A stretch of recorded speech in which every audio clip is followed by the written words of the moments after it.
In this video, we'll cover how to edit and manipulate boundaries in the Land tool of the John Deere Operations Center.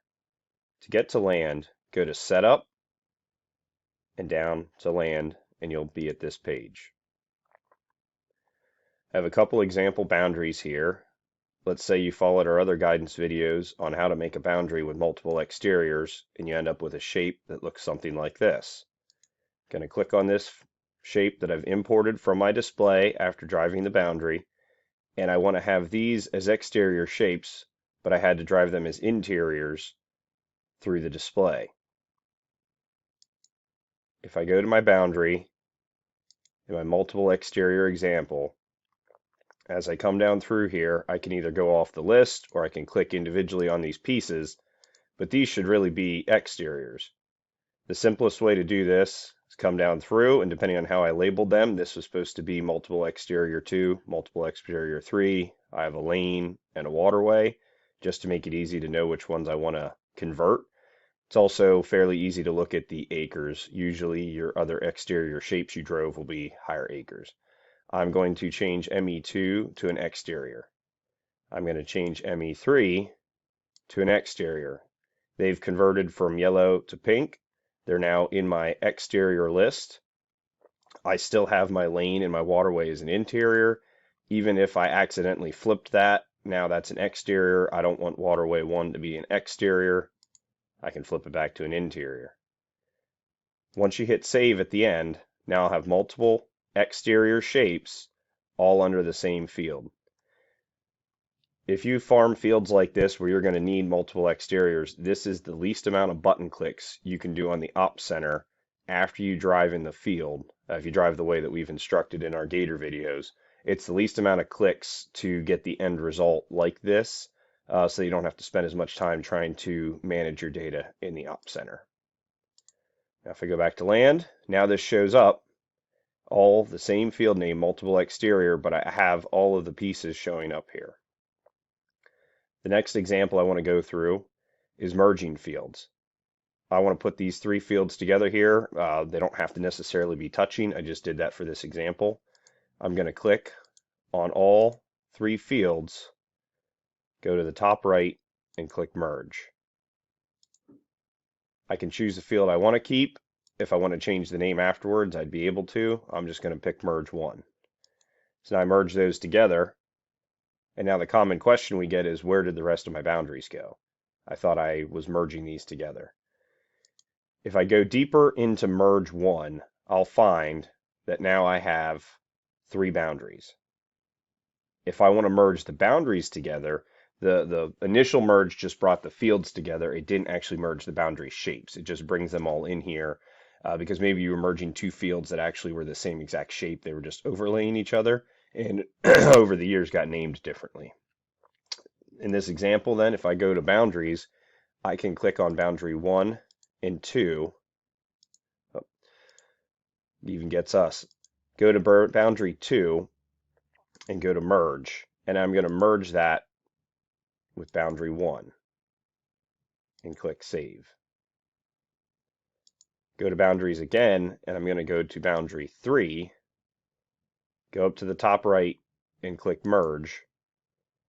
What field will the boundary be associated with? It's all going to be associated with merge 1, and I want to merge it into boundary merge 1, same name. Now I'll have 3 exterior shapes all under merge 1. If I go back to field details, I have 1 active boundary. Now, if these were all going to be farmed together and I didn't want the shapes in between, as of right now, there's nothing we can do about that on the Op Center. That boundary would have to be redriven as 1 complete shape.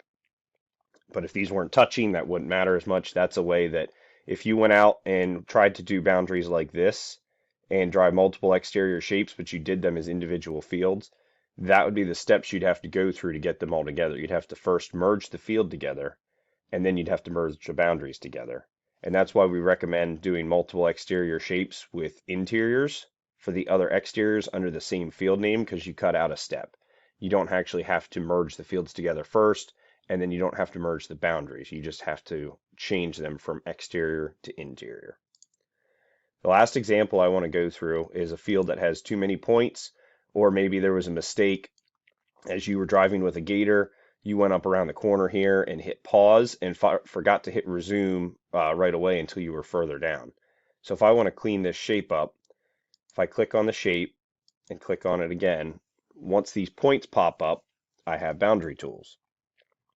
To select a point to delete it, you're going to click on the white points. The clear points add extra points. So for example, if I click on the clear ones, it adds more points, so I have a little bit more room to drag around. So in this example, I don't have too many points here. If I needed to move a line here, I can't kind of go around a curve shape. So to delete this extra point that showed up, I'm just going to click on it. When it turns black, it's selected, and the tools along the side here are now active. If you don't have them all, there's a up-down arrow. You might have to click to see it. And now if I hover over it, it'll tell me what I'm going to do, and that is delete points.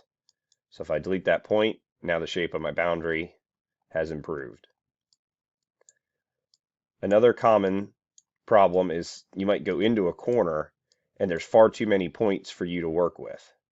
So to delete points, there's a polygon tool to select points right underneath the selector icon. This isn't drawing a new boundary, this just allows me to select multiple points. Instead of having to click on all of them, occasionally the points are so on top of each other that you can't actually click at them, they're just all over the place. And this allows you to grab all the points that are in that area, and then I could go down and hit delete points. That's gotten rid of all the points mess that was down there. I can now turn this into a point and drag this one. If you're driving RTK boundaries, it's not recommended that you do a lot of correction in the op center later. It does happen. You don't have to go and drive the entire boundary. A good example would be up here in this corner, but trying to use the Google satellite image is not as accurate as driving it because this field edge is not necessarily right here just based off of the satellite image. But that is one way that you can go through and correct a few minor problems, especially if you've driven a complicated exterior shape and had a hiccup, or you forgot to hit resume after hitting pause just towards the end. That way you don't have to go back and drive the entire thing at this point. And it does depend a little bit on your needs of your boundary. If you're going to be using it for boundary fill to make guidance lines, and it's near a critical edge where you can't be too far over, there's a chance you might want to drive that again. But if it's in some tidy corner that you're going to back into that and probably drive out of that yourself most of the time and plan out yourself, then it's not going to be as critical that you manipulated it later on the op center manually with the land tool. Last tool we'll go through is if you did need to draw or add a boundary manually because you haven't had a chance to go drive it yet, you just want to make one initially. If I want to add a new field and a new farm, go to test, active boundary, there is none. I'm going to add a new boundary and I'm going to draw new. Just to go over some of the tools that are on the side here. The boundary creation tools I have are polygon, circle, and square or rectangle. Obviously these tools orient north-south perfectly. They're not going to work for what we're trying to do around this area. Not going to be too many fields that line up north-south perfectly with a rectangle. So if you select the polygon tool, all you need to do is pick a starting point. And if you have a mouse, it really helps because you can zoom in with your scroll wheel on the mouse. And I'm just going to click points along the way as I go. The more closer you get together with the points, you can kind of do some curves. And I'm just going to keep clicking around the field on this polygon tool to draw my shape. Now, because I had another exterior over here already, that came up as an interior. I can flip that to an exterior, and I can delete this square. So now I have that shape. If you do run into any problems where you have shapes over shapes and you can't select them by clicking on them because they just line up too closely, you can always use this exterior list of shapes on the left-hand side, which lets you click on the name over here and select the shape, which then you could hit delete so you can get rid of it. Hope this video was helpful. If you have any further questions about boundaries, don't hesitate to get in touch with our Connected Support team. Thank you.